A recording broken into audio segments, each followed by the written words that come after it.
School লাইফে একবার অঙ্কে 100-তে 31 পেয়েছিলাম। স্যারের চরম বেতের বাড়ি তো খেয়েছি, বাসায় এসে অপেক্ষা করছিলাম বাবার মায়ের জন্য। আমার বাবা এলো রাতে, এসে রিপোর্ট কার্ড দেখতে চাইলো।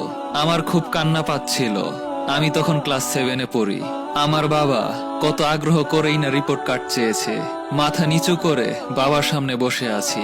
রিপোর্ট কার্ড দেখে বাবা আমাকে বলল, তুমি তো ইংরেজিতে অনেক ভালোই করেছো, 100-তে 72, সমাজেও 81, অঙ্কে তো ধরা খেয়ে গেলে। শোনো, কাল থেকে অঙ্ক আমার সামনে করবা রেগুলার। অঙ্কে যদি তৃতীয় সাময়িক পরীক্ষায় 80 পাও, তোমাকে যে কি কিনে দিব চিন্তাও করতে পারবে না। আর যদি ফেল করো, তোমার পড়াশোনা বন্ধ। আমার এক জবান শুরু হলো বাবার সাথে আমার অঙ্ক চর্চা। প্রতিদিন অফিস থেকে ক্লান্ত হয়ে ফিরে উনি বসতেন পাটিগণিত আর বীজগণিত নিয়ে। আমার চেয়ে আমার বাবার পরিশ্রম অনেক বেশি হতো। পরীক্ষার পর রেজাল্ট এলো, আমি প্রচন্ড কষ্ট নিয়ে বাড়ি ফিরলাম। আমি অঙ্কে 100-তে 72 পেয়েছি। বাবাকে রিপোর্ট কার্ড দেখানোর সময় সেই কি কান্না আমার। আমার বাবা আমার মাথায় হাত বুলিয়ে বলল, কোন সুপারম্যানও 31 থেকে 80 পায় না 2 মাসের চর্চায়। তুমি তো 72 পেয়েছো। তোমাকে আমি 80 টার্গেট কেন দিয়েছি জানো?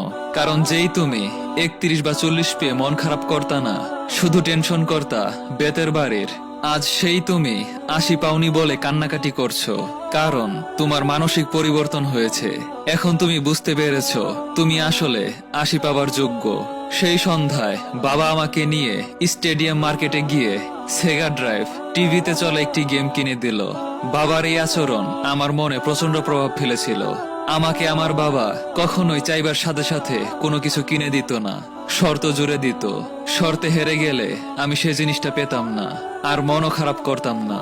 কারণ আমার মনে হতো আমার ব্যর্থতার কারণে আমি জিনিসটি অ্যাচিভ করতে পারিনি। এসএসসিতে আমার খুব ভালো রেজাল্ট করার বিন্দুমাত্র আশা ছিল না, কিন্তু আমার বাবার আশা ছিল।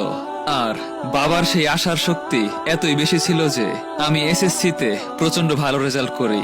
বাবা 25 কেজি মিষ্টি কিনে নিজের হাতে সবার বাড়ি বিলিয়েছিল। এরপর ইন্টার পরীক্ষায় আমার রেজাল্ট ভালো হলো। বাবা আমাকে আরো একটি গেমিং সিস্টেম কিনে দিলেন। এরপর এলো ভর্তি পরীক্ষার যুদ্ধ। ভর্তি পরীক্ষা পুরোই ভিন্ন, জীবনের মোড় পরিবর্তন করে দেওয়া একটা অধ্যায়।